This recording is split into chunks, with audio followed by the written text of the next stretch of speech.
బాబాయ్ నమస్తే, మీ పేరు? వెంకటేశ్వరరావు. ఇప్పుడు చంద్రబాబు నాయుడు ముఖ్యమంత్రి అయ్యారు. చంద్రబాబు గారు పరిపాలన ఏ రకంగా ఉంది? బాగానే ఉంది, ఆయనే ఉండాలి.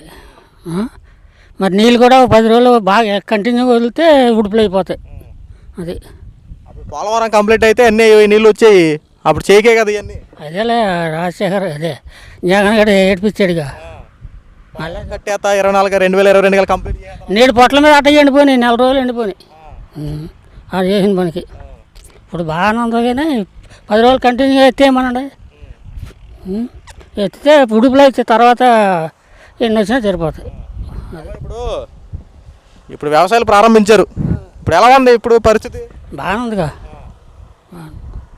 యూరియా కట్ల ఈ రేట్లు ఎలా ఉన్నాయి? యూరియా కట్టలు 270 ఎంతో ఉందనుకుంటుంది. ఇంకా ఎక్కువ మేము ఇంకా వేయలేదుగా. అదే ఇప్పుడు వేస్తాం, దమ్ము అయితే ఊడిపోయాక వేస్తాం. అది ఇప్పుడు చంద్రబాబు నాయుడు ముఖ్యమంత్రి అయ్యారు. మనకి అమరావతి రాజధాని ఉంది కదా, అమరావతి రాజధాని కట్టాలంటే ఎవరి వల్ల అవుద్ది అసలు? చంద్రబాబు నాయుడు వల్ల అవుద్ది. వాళ్ళ రాజధానిలో ఎవరు చేసాడు కదా, 3 ముక్కలు ఆడాడు. 3 రాజధానులు ఆడి 3 ముక్కలు ఆడాడు. తప్పిడి గట్టిడి అదే గంపడి మట్టి కూడా పోయలేదు అక్కడ. రోడ్లు కూడా అట్టగా ఉన్నాయి ఊళ్ళో. అక్కడ చంద్రబాబు నాయుడు పోసిన సిమెంట్ రోడ్లే, వాళ్ళు ఒక్క గంపిడి మట్టి పోయలే. 5 సంవత్సరాల్లో ప్రజల పక్షాన ఏమి ఉంటానన్నాడుగా, ఏమి లేడా? ఉంటాడు. ఈసారి పోతాడు, అసలు ఒక్క సీటు కూడా రాదు. 11 సీట్లు పరిమితం. 11 సీట్లకి. మళ్ళీ ఏంటి హోదా కావాలి, ప్రతిపక్ష హోదా ఇస్తారు. జనాన్ని అడగమని, వాళ్ళని కాదు అడిగేది, జనాన్ని అడిగితే ఇస్తారు. కానీ వాళ్ళు ఇస్తారా? అది చంద్రబాబు నాయుడు గారు అప్పట్లో అన్నా క్యాంటీన్లు ఏర్పాటు చేశారు, ప్రతి పేదవాడు ఆకలి తెచ్చడం కోసం. వైఎస్ జగన్మోహన్ రెడ్డి అన్నా క్యాంటీన్లు తీసాడు, మళ్ళీ ఇప్పుడు అన్నా క్యాంటీన్లు ఏర్పాటు చేస్తున్నారు. ఎలా చూడొచ్చు దీన్ని? బాగానే ఉంటుంది. నేను 2-3 సార్లు గుడివాడలో అప్పుడు తిన్నా. అప్పుడు బాగానే ఉంటుంది, చేస్తే ఏముంది. మేము వెళ్ళకపోయినా పేదవాళ్ళన్నా బతుకుతారుగా. కడుపు నిండా తింటారు. బయట 100 రూపాయలు వస్తుంది, 5 రూపాయలు భోజనం. జగన్మోహన్ రెడ్డి సన్న బియ్యం ఇస్తానన్నాడు, ఇచ్చాడు? ఎక్కడిచ్చాడు? బియ్యం ఇవ్వలేదు. యానోడు మా నాన్న మొదలు గడిపోయాడు మమ్మల్ని. ఇంటికి ముందు నుంచి వెళ్తాడు ఎవడో. ఇంటికే వస్తుంది అన్నాడు. వస్తుంది, ఇంటికే వస్తా, అన్నీ వస్తున్నాయి ఇంటికి.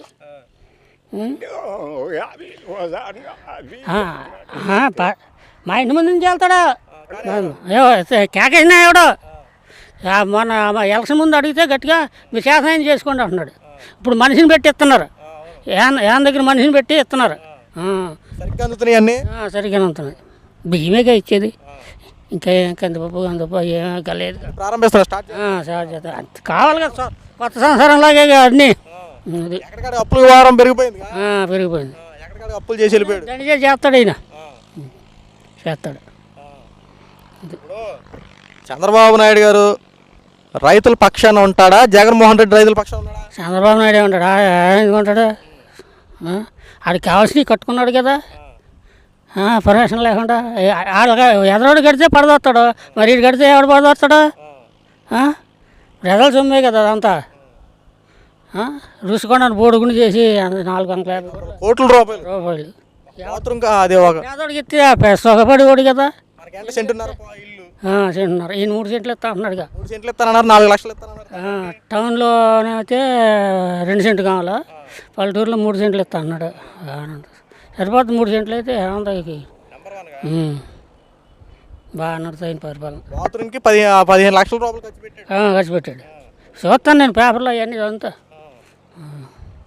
ఇప్పుడు చంద్రబాబు నాయుడు గారు ముఖ్యమంత్రి అయిన తర్వాత ప్రతి పేదవాడి కళ్ళ నెరిచే విధంగా పరిపాలన చేస్తూ ఉండంటే, ప్రతి వాళ్ళకి అండగా ఉండంటే, వైఎస్ జగన్మోహన్ రెడ్డి అంటాడు దౌర్జన్యాలు పెరిగిపోయినాయి, అరాచకులు పెరిగిపోయినాయి అని మాట్లాడు. అటు చేసినాడు పెరగలేదా? తీసుకెళ్ళి అందులో పడదాం ప్రశ్నిస్తే మరి అటు చేసినాడు బాగలేదండి. మా డాక్టర్ని చొక్కా లోడ తీసి తారు రోడ్డు మీద ఇలా పడుకోబెట్టాడే మాస్క్ కడిగినందుకు, సుధాకర్ని. మరి అట్లా పడుకోబెట్టాడు. ఆ దుర్మార్గం పాపం తగలకుండా పోద్దా? మీ ఇంట్లో మంచి జరిగితేనే ఓటేనండి, ఎవరింట్లో మంచి జరిగితే ఓటు 11 సీట్లు ఎందుకు వస్తాయి? మంచి చేసేటట్టు మంచి చేస్తేనే ఓట్లు వేయండి, కానీ ఓట్లు అడగను, మంచి చేస్తేనే వేయండి అన్నాడు. 11 సీట్లు తడిచి పరిమితమయ్యాడుగా. ఈవీఎంలు మోసం చేసి గెలిచిన ఎవరు ఆడు గెలిస్తే ఆడికి 150 వస్తే ఆడు మోసం చేయలేదు కానీ ఈ మోసం చేశాడా? మాట్లాడుతున్నాడుగా ఇష్టం ఆడు మాట్లాడుంటాడా? అయిపోయింది వాళ్ళ చరిత్ర. అసెంబ్లీకి రా అంటే నేను రాను, నాకు హోదాయం అన్నాడు. అది ఫస్ట్ హోదా ఎత్తేస్తాడంట మహానుభావుడు. జనాన్ని అడగమనండి వెళ్ళి, జనాలుగా వేసింది. ఇప్పుడు చంద్రబాబు నాయుడు గారు 4,000 రూపాయలు పెన్షన్లు ఇచ్చాడు. అయితే అప్పుడు వైఎస్ జగన్మోహన్ రెడ్డి 3,000 అని చెప్పి 250 పెంచుకుంటూ వచ్చి కానీ పెంచాడు 3,000. కానీ చంద్రబాబు అన్న మాట ప్రకారం ఒకేసారి 4,000 ఇచ్చాడు. 4,000 3,000 కలిపి 3 నెలలు కలిపి 7,000 ఇచ్చేసాడు. అన్న మాట నిలబెట్టుకున్నారా? అన్న నిలబెట్టుకున్నాడు. మన రైతుల కోసం మనలాంటి పేదల కోసం ఉచిత ఇసుక ఇస్తున్నాడు. అయితే అప్పట్లో ఇసుక కొనుక్కోవాలంటే కొన్ని వేల రూపాయలు తగలెట్టేవాళ్ళు. ఇప్పుడు ఉచిత ఇసుక ఇస్తా ఉన్నాడు. కానీ కొంతమంది ఏంటంటే ఇసుక ఉచితంగా ఇస్తున్నారు కానీ అన్నమాట డబ్బులు వసూలు చేస్తున్నారు అని చెప్పి మాట్లాడింది నిజమా? అవన్నీ ఒకటిదేనండి. వాళ్ళు ఏదో చెప్తారు, కెట్టనోడు అట్టా చెప్తూ ఉంటాడు. అది చంద్రబాబు నాయుడు గారి పరిపాలన ఎలా ఉంది, వైఎస్ జగన్మోహన్ రెడ్డి పరిపాలన ఎలా ఉంది? నెంబర్ 1 అండి చంద్రబాబు నాయుడు పరిపాలన. నెంబర్ 1. Okay, thank you. రాజండి. ఇప్పుడు కూటమి ప్రభుత్వం అధికారంలోకి వచ్చింది, చంద్రబాబు నాయుడు గారు ముఖ్యమంత్రి అయ్యారు. చంద్రబాబు నాయుడు గారి పరిపాలన 2 నెలలు ఎలా ఉంది?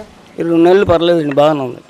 ఇక మీదట ఎలా ఉంటుందో తెలియదు కానీ ఈ 2 నెలలు పర్లేదు. పొద్దున్నే ఉదయం వచ్చేసి పెన్షన్ అందుతుంది. చంద్రబాబు నాయుడు గారు 4,000 రూపాయలు పెన్షన్ తీసుకొచ్చారు. గత ప్రభుత్వంలో వైఎస్ జగన్మోహన్ రెడ్డి 3,000 ఇచ్చాడు. అది దశల వారీగా 250 పెంచాడు. కానీ చంద్రబాబు నాయుడు గారు అలా కాకుండా ఒకేసారి 4,000 ఇచ్చారు. మొన్న 7,000 కూడా ఇచ్చారు. ఎలా ఉంది? కరెక్ట్గా అందుతున్నాయా? కరెక్ట్గానే అందుతున్నాయి. ఓకే, చంద్రబాబు నాయుడు అన్న మాట ప్రకారం నిలబడుతున్నారా? నిలబడుతుంది. పథకాలన్నీ అవలంబించడానికి కరెక్ట్గా ఉన్నాయంటారా? కరెక్ట్గానే ఉన్నాయి. అమరావతి రాజధాని గురించి 15,000 కోట్ల రూపాయలు నిధులు తీసుకొచ్చారు. మనం దాన్ని ఎలా చూడవచ్చు? దాన్ని అమరావతి రాజధాని మనకి ఇదివరకు రాజధాని లేదు, మొన్నటి వరకు 3 రాజధానులని టైం వేస్ట్ అయిపోయింది. ఇప్పుడు అమరావతి రాజధాని నిర్మించడం కోసం 15,000 కోట్ల రూపాయలు తీసుకొచ్చారు. దాన్ని మనం ఎలా చూడవచ్చు? మంచిగానే చూడవచ్చు. ఉద్యోగ అవకాశాలు ఏమైనా వస్తాయా? రావాలని కోరుకుంటున్నాం. నిరుద్యోగస్తులు చాలామంది ఉన్నారు, వాళ్ళకి కూడా మరి అలాంటి బెనిఫిట్ ఏమైనా ఉంటే మంచిగా ఉంటుంది. అది రైతులు పక్షాన ఉండే చంద్రబాబు గారు వైఎస్ జగన్మోహన్ రెడ్డి? రైతుల పక్షాన అంటే ఇప్పుడు ఈయన వచ్చింది కొద్ది కాలమే కాబట్టి అలా అంటే 3 సార్లు మన ముఖ్యమంత్రిగా చూసాం చంద్రబాబు నాయుడు గారిని. ఎలా ఉంది? ఇసుక ఉచిత ఇసుక అన్నారు కదా, ఉచిత ఇసుక ఇస్తున్నారా? దాని ఏమైనా డబ్బులైనా వసూలు చేస్తున్నారా? ఇప్పుడు ఫ్రీగా ఇసుక అన్నారు, ఇంతవరకు ఫ్రీగా లేదుగా, రాలా ఇంకా ఏంటి. ఇక ప్రైవేట్గా కొనడమే. మరి అది ఎప్పుడు ఫ్రీగా అవుద్దాం అనేది తెలుసుద్ది. రిలీజ్ చేశారు కదా, మీకు ఎంత కావాలో అంత ఇసుక పట్టుకెళ్ళాలని చెప్పి అన్నారు కదా, అదంతా ఉత్తుదేనా? ఇప్పుడు వరకు లేదు ఫ్రీ. అది చంద్రబాబు నాయుడు గారు మాట ఇస్తే నిలబెట్టుకుంటారు. అన్న మాట ప్రకారం ఉచిత ఇసుక అన్నారు. మరి దాని వెనక డబ్బులు వసూలు చేస్తానని చెప్పి మాట్లాడుతున్నారు. ఆల్రెడీ ఇసుక కొన్ని చోట్ల పట్టుకెళ్తా ఉన్నారు. మరి ఏంటి మీరు అందలేదు అంటారు? పట్టుకెళ్తున్నామంటే ఇంకా దానికి రిలీఫ్ ఇంక ఇవ్వలేదు చంద్రబాబు గారు. ఇంక ముందు ఇస్తారేమో తెలియదు అంటున్నారు వాళ్ళు. అది చంద్రబాబు నాయుడు గారు మాకు అన్న క్యాంటీన్లు అంతకుముందు ఏర్పాటు చేశారు. తర్వాత జగన్మోహన్ రెడ్డి అన్న క్యాంటీన్లు తీశారు. మళ్ళీ అన్న క్యాంటీన్లు ఏర్పాటు చేస్తున్నారు. దాన్ని మనం ఎలా చూడదు? ఏ క్లోజ్గా ఉంటుంది, చాలా బాగా ఉంటుంది. ఇది ఇటువరకు చేశారు, అన్న క్యాంటీన్ పెట్టారు, సూపర్గా ఉంది. ఇప్పుడు కూడా అలాగే ఉంటుంది. అది ఓకే బాబాయ్, థ్యాంక్ యూ.